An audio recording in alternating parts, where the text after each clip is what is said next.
Hey, what's up, guys? So I got a lot of great feedback from our last Google Ads tutorial on how to set up a campaign. So today I'm going to go over how to optimize your campaign so you can squeeze as many leads out of it as possible for the best cost possible. What we went over last time was just over how to set up a well-structured campaign to set you up for long-term success. But if you just set up your campaign and leave it, it's not going to do well. You're going to waste a lot of money. So it's very, very important to optimize your campaign in order to maximize your results. So open up your Google Ads account, click on your campaign, click overview. We can start from here. If your menu doesn't look like this, just click tools and settings and switch to expert mode, and then you should be good to go. The first optimization we're going to go over is keywords. So when it comes to keywords, before we go over the optimizations, actually make sure you have your columns set up like this. If it's not set up like this, click columns, modify. You can just grab like all the key metrics like I have it set up here. So conversions, cost per conversion, conversion rate, cost, impressions, clicks, average cost per click, CTR, quality score, landing page experience, ad relevance, expected click-through ratio, quality score history, search impression share, estimated first position bid, estimated top of page bid. So the first thing you're going to do is click on conversions if you have any conversions in your campaign yet. And we're just going to look at what keywords are generating conversions.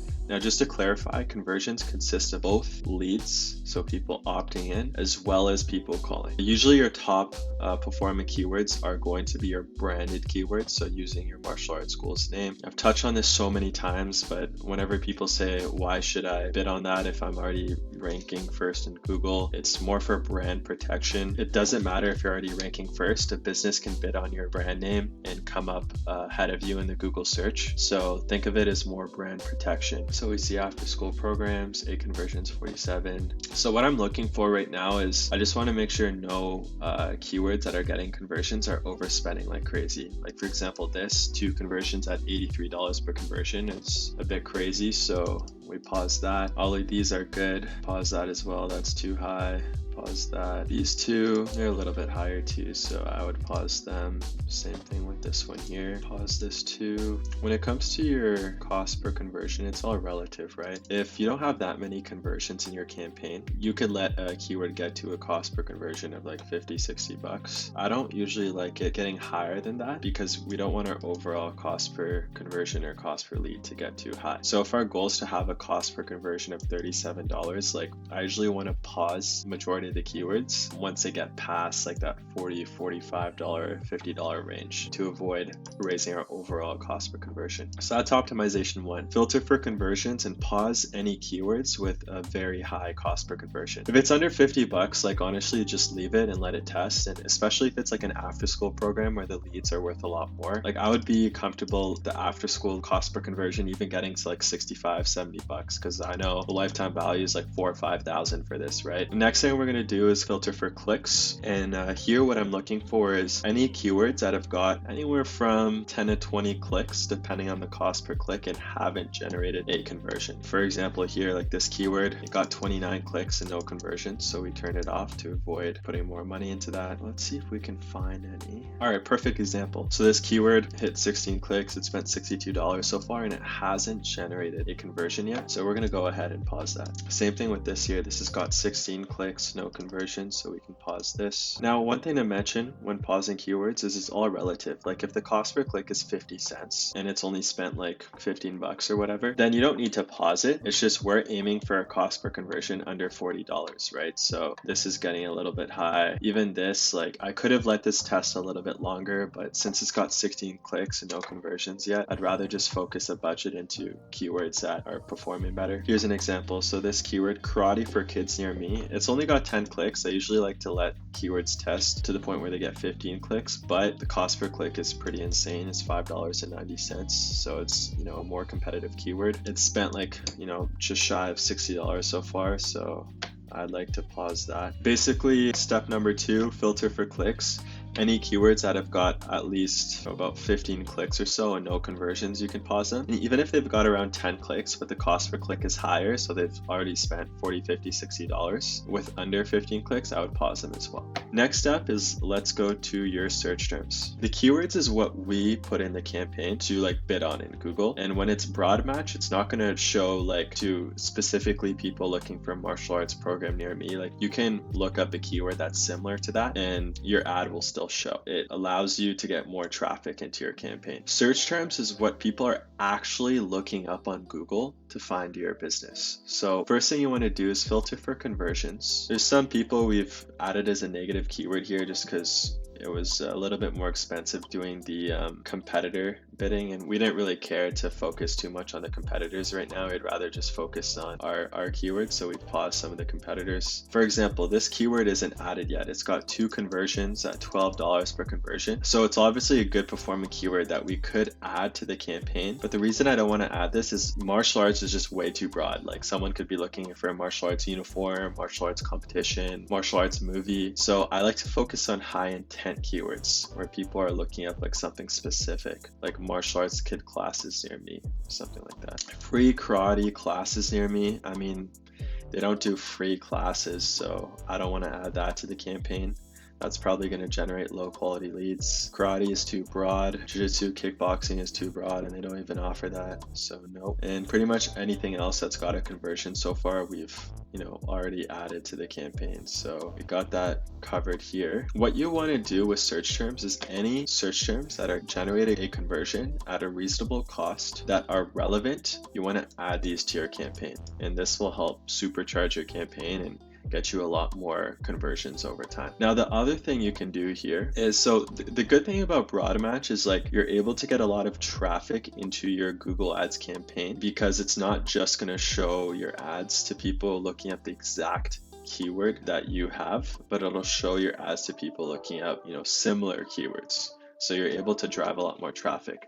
Now, the downfall of broad match keywords is that you'll generate irrelevant traffic too. So the way to avoid sending irrelevant traffic to your landing pages is to focus on monitoring your search terms and adding negative keywords. So a negative keyword is, for example, if I add kids karate online as a negative keyword, then whenever someone looks for kids karate online in the future, our campaign won't be triggered. So we won't waste budget of someone potentially clicking on our ads from a keyword like that. So what I like to do is filter for clicks so you can see what keywords that aren't relevant are generating clicks for your campaign that we should add as a negative keyword. Karate, I'm not going to add it to the campaign, but I'm also not going to add it as a negative keyword yet. Jiu-jitsu near me and MMA new market, I would add these as negative keywords because they're not really relevant at all. This martial arts school specializes in Taekwondo. New market karate actually could be a potential keyword that we could add in the future.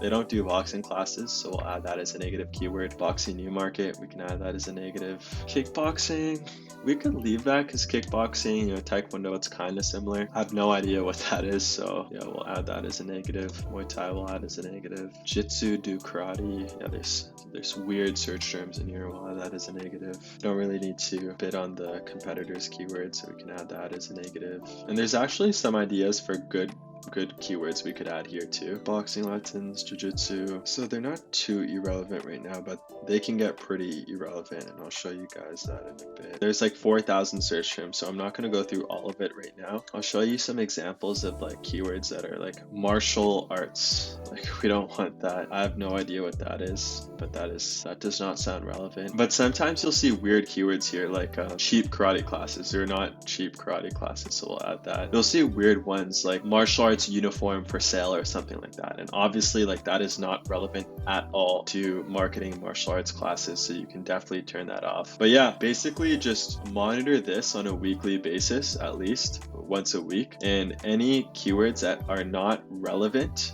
you can actually add them at the campaign level and then click save. And then whenever people look up these keywords in the future, your ads won't show, and it will save your campaign a lot of budget and focus your campaign on just the high intent searches that are likely to lead to conversions. The next thing we can go over is monitoring the ad groups. So like I went over in my campaign tutorial setup, you want to test out lots of different ad groups. Branded is always, well, not always, but like 90% of the time going to be number one. And then you can look at the cost per conversions for your other ad groups. So karate 2, martial arts is just behind that 3, after school 4. What I do here, if you have an ad group that's just like, let's say like the average cost per conversion here is like $38, and let's say you have an ad group that has a cost per conversion of like $200 and it's already spent like $1,000 or $500, I would turn it off right away to avoid wasting more budget. But even like this is our highest cost per conversion ad group, but it's only spent $188 so far. So even though the cost per conversion is high, it hasn't tested enough to have a sufficient amount of data to pause it yet. So we can actually leave all of these ad groups on for now. What I'm going to show you guys though is how to optimize these ad groups to lower the cost per conversion. Let's do karate, for example. Now what you're going to do is click on audiences, and the first segment we'll optimize is the actual audiences. You can see the different audiences we've added here. Actually, this campaign, they're added at the campaign level. So I'll have to switch to there. This is actually like when we were doing it a little bit differently. I would recommend nowadays like add it at the ad group level, but that's okay. So looking at it here, we can see like fitness, and let's just expand this. Fitness classes and personal training services has got 3 conversions at $104 per conversion. So we can go ahead and pause that. Online fitness classes, $61. So we were marketing some like virtual classes and stuff like that before, but I would say we can probably turn that off now. And everything else, 44, 36, 37, 42, I would say it's fine. So let's go back to karate. Now let's optimize the demographics. So you're going to click show table, and now we're going to optimize the age groups. So most of these are fine, but as we can see, 55 to 64 is pretty high. Now it hasn't spent that much money overall, but still we want to lower that cost per conversion. So what you can do here is make a bid adjustment. Bid adjustments let you increase or decrease your bids for certain targeting methods such as location or device. This helps you gain more control over where and when your ad is shown. So basically we can choose to bid 30% less, for example, for 55 to 64-year-olds because we know the cost per conversion is higher. And when we're bidding less on that age group, that should bring down the cost per conversion over time. So the average cost per conversion is $45. This is like over double the average cost per conversion. So I'm going to do a more aggressive bid adjustment and lower it by 60%. Everything else here is like pretty much fine. So we can move on to gender next. As far as gender goes, males, 4 conversions at $106 per conversion, whereas the average cost per conversion is $45 in this ad group. We could make a bid adjustment here, but I just find for males it's just pretty expensive at the moment. So instead of making a bid adjustment, just because it's a lot higher, I'm just going to pause males for this specific ad group. So now this ad group will only show ads to females and unknown, meaning Google doesn't know whether it's a male or female, but we're going to exclude it from males because it's just not performing well. You can also look into household income if you have enough data. So for example, most of this is fine. We can make a couple adjustments here. So like 31 to 40%. You know what? I'd actually just turn that off. Average cost per conversion is $45. This is $67. I might even lower this by like 30% for now to try to bring this down. And then lower 50% and unknown is actually performing pretty good. So I might even increase these by like 15%. So that should be good there. And yeah, now we've optimized the audiences. So one thing to mention when it comes to Google Ads, it's not about just making one optimization. Like it's all the little optimizations that add up to a big result over time. So if we just went into here and made one bid adjustment on one specific like age range, for example, it's not going to lower the overall cost per conversion of the campaign really. But making all these incremental changes from the audience segments to the search terms to the keywords to the ages, genders, household income, it's going to add up to a much bigger change. Next thing, we can go through devices and look at devices. So computers have a cost per conversion of 78. Mobile phones have a cost per conversion of $40. Tablets have spent 34. No conversions yet. To be honest, I'd probably just turn off tablets, or you can't turn it off, but just lower it by 100% because I just doubt that the tablets are going to bring in any conversions here. We already made a bid adjustment by 50%, as you can see here, but it still hasn't lowered that much. much. So I might even drop this to like 65 and see how it affects the cost per conversion here. Now, another cool bid adjustment you can make, if you go to all campaigns, click on campaigns, click segment, hover over time and click day of week. From here, you can see breakdown of the day of week. For example, Sundays have a cost per conversion of 36, Mondays 36, Tuesday 43, Wednesday 55, Thursdays 20. Thursdays is actually a really good performing day. 56 conversions at 28. Might even make a bid adjustment increase here, and then the rest of these are fine. So I would say Wednesdays we can make a slight decrease, maybe by like 15-20%, and then Thursdays we can make an increase by about 15 to 20%. So how you can go about doing that is click on the campaign, click on add schedule. If the schedule doesn't pop up like this, click the pencil icon, click add, and then click save, and then you'll see the schedule. So for Wednesdays, I'm gonna decrease this by 20. So Wednesdays, we're gonna bid 20% less than every day of the week. And then I believe Thursdays was a good performing day. So Thursdays, we're gonna actually increase by 20% to try to ramp up there. So that's all good there. Let's see. So one common mistake when optimizing your Google Ads campaign is to focus on the optimization score. My advice, stay away from this. Like, it's a lot of the time, like, it's just going to cause you to do things that don't generate results. Like, for example, this tutorial is for martial arts schools. However, it's recommending us to add the audience segment swimming enthusiasts. What does that have to do with martial arts? Like, it's completely irrelevant, but Google's still recommending it, right? I like to stay away from a lot of this stuff. Like, for example, expand reach with Google search partners. That just shows your ads on all Google's like partner sites. But a lot of the time, like, if you look at the data, it just wastes a bunch of money. Like, it doesn't really bring in much conversions. Even display expansion, like, it's the same thing there. I guess one of the last things we can touch on in this optimizations tutorial is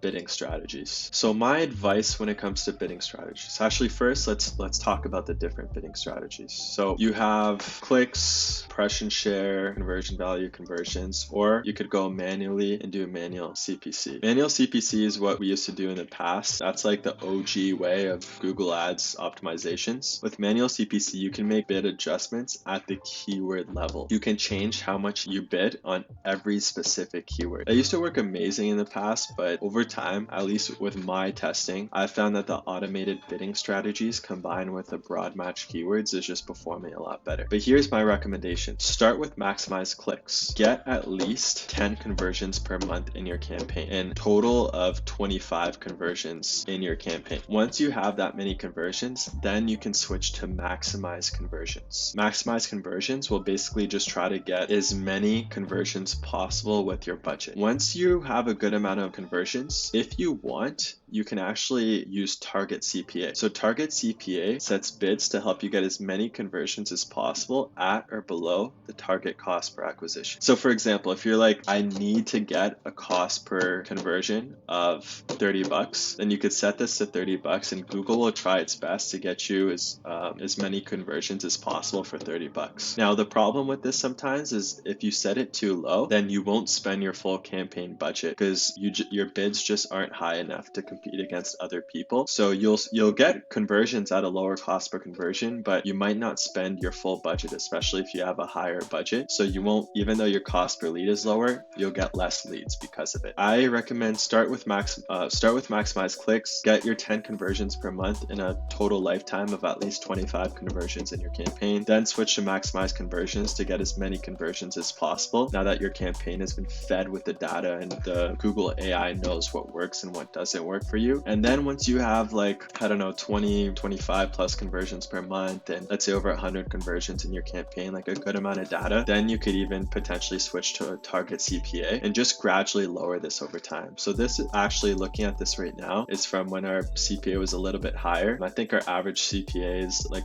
cost per conversion is probably like $38 right now. I would like to aim for a cost per conversion of, I would say, $30. So I'm going to set that to $30 for now. Click save, and we'll see if we can get our overall cost per conversion down to $30 while spending the full budget. Now, if I notice that we don't spend the full budget, then what I'll do is I'll probably just turn off target CPA and just switch to just generic maximize conversions. One other thing to mention to you guys too, one thing you should turn off is go to all campaigns, click campaigns, or sorry, click settings, account settings. So call reporting, you can, turn this on if you want. We record the calls in our CRM, but if you want to record the calls in Google, you can turn this on and it'll actually just record anyone who calls you from your Google Ads campaign in Google. Make sure lead forms is accepted here, but you should have done that in your build out. Yeah, that should be good. Sometimes what'll pop up here is Google's, so Google has a setting where for their optimization score, it'll just automatically apply their recommendations. So if you go to account settings, you see that there, turn that off because you don't want Google automatically adding the audience swimming enthusiast to your martial arts campaign. It's just gonna mess with your results over time and just mess up your campaign overall. So every Google ad account does have differences depending on like what version of Google Ads you have, and they also run tests with like different accounts too. It's not popping up in this account, which is good, but I've seen lots of accounts where it'll pop up there in account settings. So just make sure if you have like the automatically add optimizations or recommendations, turn that off to avoid wasting your budget. So that's pretty much it for today. Just wanted to go over some of the basic optimizations with you guys for how you can actually start to optimize your campaign on a weekly basis. To be honest, I'd recommend even going in like every couple days or so. It also depends on your budget. Like if your budget's like $50, $100 a day, you should be there every day. If your budget's only like $20 a day, you could probably go in like twice a week. So depending on what your budget is, like that also is a huge factor. But at the minimum, like 1 to 2 times per week, check into your Google Ads campaign, go over all your optimizations I went over today, which is keywords, search terms, audiences, demographics, devices, day of week, your bidding strategy. Those are the core ones to go over. Make sure everything's fully optimized. You're not going to see a huge difference in a couple of weeks, but over time, month after month, like you'll notice your results will get significantly better. And one last pro tip, you're going to get calls from the Google Ads reps. Do not book meetings with them because a lot of the time they have like an agenda. Like I know people who work high up in Google and they have an agenda of like specific things that they want to test out with their assigned accounts. And they want you to use a new campaign, like they'll recommend a PMAX campaign, or they'll recommend, specific types of display expansion campaigns or turning on search partners. And I've tried all this stuff with them in the past, and pretty much every single time it's caused me to spend money without seeing any results. I would stay away from Google's reps. Do not schedule calls with them because it's just going to cause you to spend a lot of money without yielding the results. And yeah, that's pretty much it for today. I hope this helps you guys. Like I remember working in my parents' martial arts school when I was younger, and like not having anything out there, like no guidance at all to like market our business and grow our school. And I had to figure all of this out by like purchasing thousands of dollars in courses over time and kind of consulting and watching videos and just spending a lot of money on ads across all these different accounts and failing and learning and failing and learning and failing and learning to get the knowledge I have now. Like I know a lot of agencies, they'll want to keep a lot of this like as their like so-called secrets and not tell anyone about their strategies because they're trying to sell you for these services. But I just want to give you guys like all the tools to succeed on your own, because here's the way I look at it.